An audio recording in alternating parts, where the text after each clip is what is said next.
Shalom Obracha, nous poursuivons avec la 6e Mishnah du 10e Perek. La Mishnah vient nous enseigner ici Nous avons vu dans la Mishnah précédente qu'il y a un ordre de priorité entre les korbanot lorsqu'on doit les sacrifier.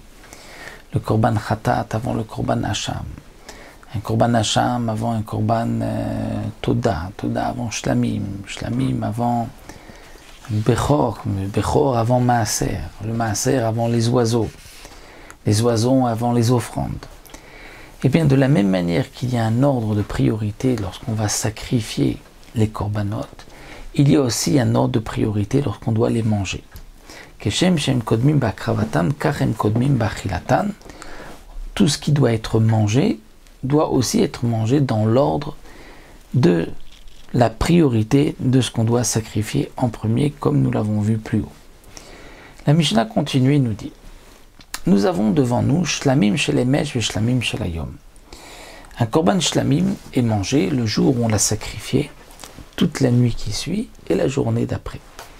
Si nous avons sacrifié dimanche un korban shlamim et lundi un autre korban shlamim, et lundi on n'a pas encore mangé le korban de la veille de dimanche, nous avons donc maintenant deux shlamim qu'on doit manger, un celui de dimanche et l'autre celui de lundi. On commence par lequel? Eh bien chez l'emesh kodmim, on commence par celui de la veille, celui d'hier, de dimanche, parce que si on ne le mange pas aujourd'hui, il ne sera pas saoul, alors que celui d'aujourd'hui, on a encore demain pour le manger. Maintenant, si nous avons shlamim shel emesh, vechatat vehacham shalem, nous avons un korban shlamim d'hier, et donc on est aujourd'hui lundi, il faut le manger, sinon ce soir on ne pourra plus le manger. Et on a un korban khatat et un korban hacham d'aujourd'hui qu'on doit manger, et là on a toute la journée, et la nuit aussi, jusqu'à Chatzot, mais on a la nuit.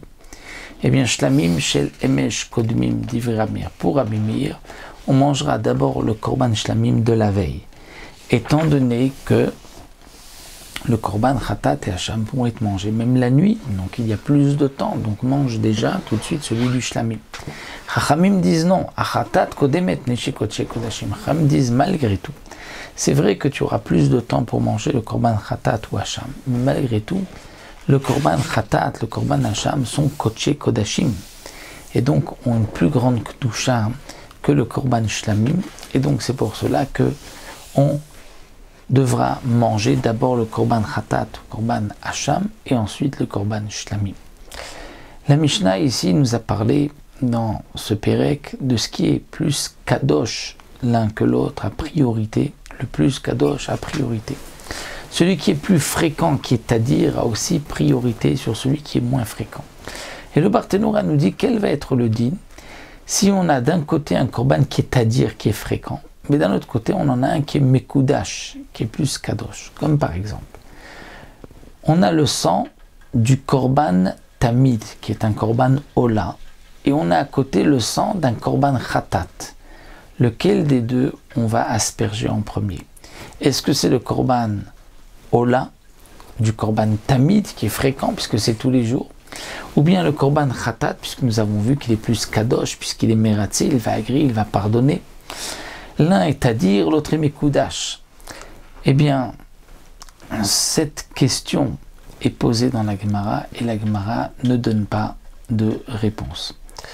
Aussi étonnant que ce soit, le Barthénoura a l'air, lui, de trancher et de dire que c'est tadir qui a priorité, bien que c'est étonnant parce que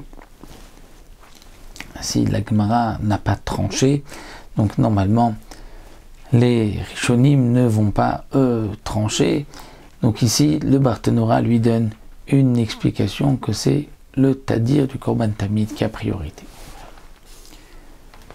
Voilà, nous allons nous arrêter là, et on se retrouvera Bezrat Hashem dans la prochaine Mishnah. Nous verrons comment les Kohanim mangeaient les korbanot.